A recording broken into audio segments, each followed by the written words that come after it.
जब से ये शिक्षक नियुक्ति नियमावली आई है 2023 वाली, तब से चाहे वो शिक्षक अभ्यर्थी हो, चाहे वो नियोजित शिक्षक हो, परेशानी सबकी बढ़ी हुई है।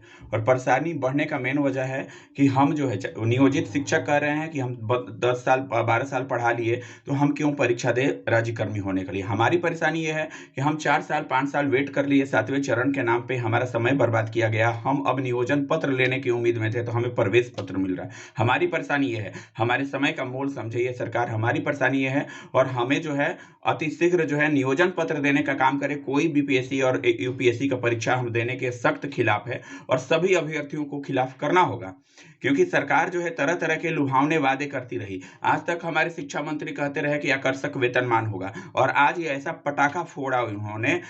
वेतनमान के नाम पे क्या आकर्षक वेतन क्या होता है?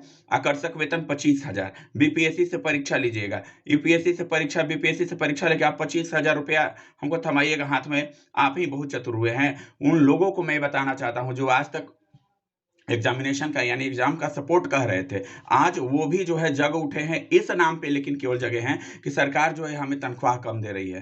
यानी 25,000 में वो बीपीएससी का परीक्षा देने को तैयार है, कह रहे हैं हम बीपीएससी का परीक्षा देंगे, लेकिन हमारे तनख्वाह को बढ़ाइए। वो हम कई वीडियो में हम सुने, हमारे खास करके जो सीटेट के जो साथी हैं, जो प्राथमिक के अभ्यर्थी हैं, वो कह रहे हैं कि हम जो है सीटेट क्या बोलते हैं एग्जाम देंगे, लेकिन तनख्वाह बढ़ाइए। आप किस सपने में जी रहे हैं भाई?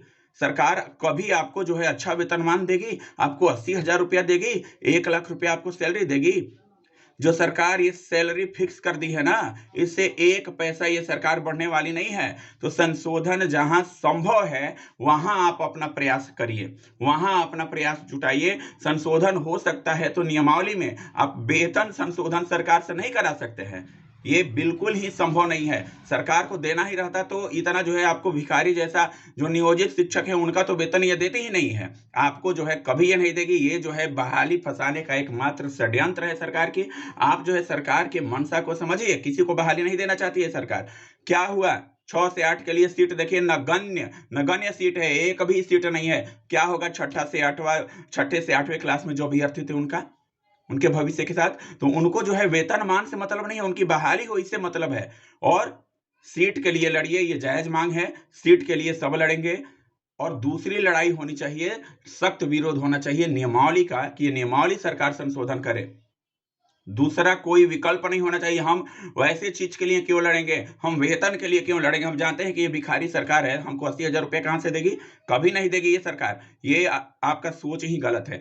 वैसे सभी लोगों से मैं हाथ जोड़ करके निवेदन करूंगा कि आप तनख्वाह के बारे में मत सोचिए, आप सीधे बात करिए कि नियमावली में संशोधन हो, तब सबकी भलाई है। और एक साथ होकर के लड़िए, सब तैयार है लड़ने के लिए, सबकी एक ही मंशा है कि सबको स्कूल में विद्यालय में पहुंचना है, किसी का कोई दूसरा विकल्प ही नहीं बचा है। सरकार 4 साल का समय बर्बाद कर दी। खास करके मैं बार-बार बोल रहा हूँ, जो हमारे प्राथमिक के अभ्यर्थी है, साथी जो हमारे हैं, उन लोगों से बार-बार यही रिक्वेस्ट है कि आप जो है तमाम बातों को दरकिनार करिए और नियमावली का विरोध करिए, नहीं तो कहीं के आप नहीं रहिएगा।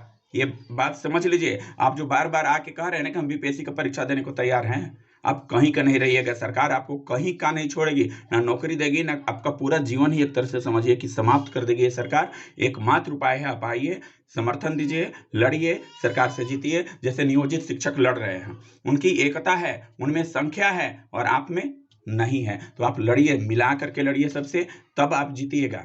सरकार को हराने का एकमात्र उपाय है एकता। एकता से ही सरकार जुटेगी। नीतीश कुमार को तो जनता जो है धूल चटा देगी इस बार। अगर नीतीश कुमार जी की औकात लोग दिखा देंगे, अगर हमारी बात को अगर नहीं मानते हैं तो। इतना बड़ा छल!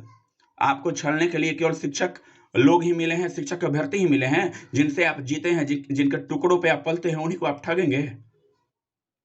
औकात दिख जाएगी नीतीश कुमार की। ये युवा उनको कभी माफ नहीं करेगा, छोड़ेगा नहीं। तो लेकिन ये बात है कि एकजुट हो और सही कदम उठाना चाहिए। हर किसी व्यक्ति को सही डिसीजन लेना चाहिए कोई काम करने के लिए, तब जो है सफलता मिलेगी। तो हमें लड़ना है नियमावली के विरुद्ध में, हमें पेमेंट के लिए नहीं लड़ना है। हम जान रहे हैं कि हमको नहीं मिलने वाला है।